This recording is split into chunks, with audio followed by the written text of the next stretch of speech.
బైక్లో పెట్రోల్ ఎందుకు కొట్టిస్తారు, డీజిల్ కొట్టించవచ్చు కదా. ఇలాంటి చాలా విషయాలను మన డైలీ లైఫ్లో ఎక్స్పీరియన్స్ చేస్తూ ఉంటాం. అయితే ఆ విషయాలను చూసి చూడనట్టుగా, తెలిసి తెలియనట్టుగా వదిలేస్తూ ఉంటాం. ఇలాంటి విషయాలలో కొన్ని విషయాల గురించి ఈ వీడియోలో డిస్కస్ చేద్దాం. అంతకంటే ముందు మాదో చిన్న రిక్వెస్ట్, దయచేసి ఈ వీడియోని లైక్ చేసి మీ ఫ్రెండ్స్కి షేర్ చేసి తప్పకుండా సబ్స్క్రైబ్ చేసుకోండి. మీరిచ్చే స్ఫూర్తితోనే మేము మరిన్ని వీడియోలు చేయగలం. మనం ఏదైనా పాత్రలో నీళ్లు పోసి వాటిని గుండ్రంగా చాలా వేగంగా తిప్పితే అందులో ఒక చిన్నపాటి సుడిగుండం ఏర్పడుతుంది. ఇలాంటి సుడిగుండమే సముద్రంలో కూడా ఏర్పడుతుంది. ఈ సుడిగుండంలో ఉండే మధ్య భాగాన్ని సైక్లోన్ ఐ అని పిలుస్తారు. ఈ సైక్లోన్ ఐ అనేది 10 కిలోమీటర్ల నుండి 50 కిలోమీటర్ల వరకు విస్తరించి ఉంటుంది. ఈ సైక్లోన్ ఐ తిరుగుతూ వచ్చి తీరాన్ని తాకితే అప్పుడు తుఫాను తీరం తాకింది అని చెప్తుంటారు.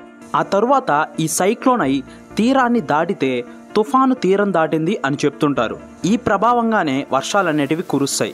ఈ ప్రక్రియలో గాలులు అనేటివి చాలా వేగంగా వీస్తూ ఉంటాయి. గాలుల వేగం గంటకి 31 కిలోమీటర్ల కంటే తక్కువగా ఉంటే దానిని అల్పపీడనం అని పిలుస్తారు. అదే 61 కిలోమీటర్ల కంటే ఎక్కువ వేగంతో గాలులు వీస్తే దానిని తుఫానుగా గుర్తిస్తారు. అదేవిధంగా గంటకు 221 కిలోమీటర్ల కంటే ఎక్కువ వేగంతో గాలులు వీస్తే దానిని సూపర్ సైక్లోన్ అని పిలుస్తారు. ఫ్యాక్ట్ నెంబర్ 2, మనం ఇంటర్నెట్లో కొన్ని వెబ్సైట్లను ఓపెన్ చేసినప్పుడు ఎర్రర్ 403, 503 అనే నంబర్స్ వస్తూ ఉంటాయి. అవి ఎందుకు వస్తాయి, నిజానికి ఈ నంబర్స్కి ఏమైనా అర్థం ఉందా అనే డౌట్ ప్రతి ఒక్కరికి వచ్చే ఉంటుంది. నిజం చెప్పాలంటే వీటికి అర్థం ఉంది. ఫర్ ఎగ్జాంపుల్, మనం ఏదైనా సైట్ని ఓపెన్ చేసినప్పుడు స్క్రీన్ పైన 401 ఎర్రర్ అని వస్తే ఆ సైట్కు యూజర్ నేమ్, పాస్వర్డ్ ఉందని అర్థం.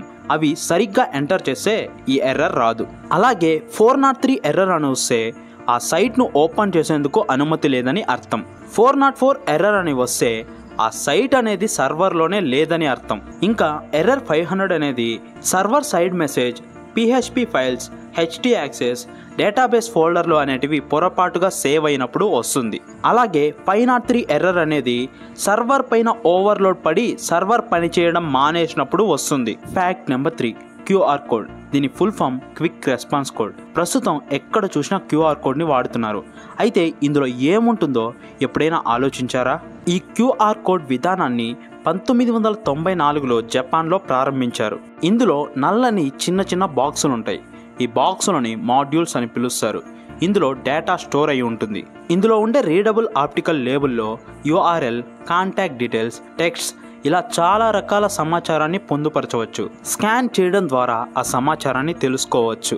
మన దేశంలో వీటిని ఎక్కువగా డబ్బు లావాదేవీలు చేయడానికి వినియోగిస్తున్నారు.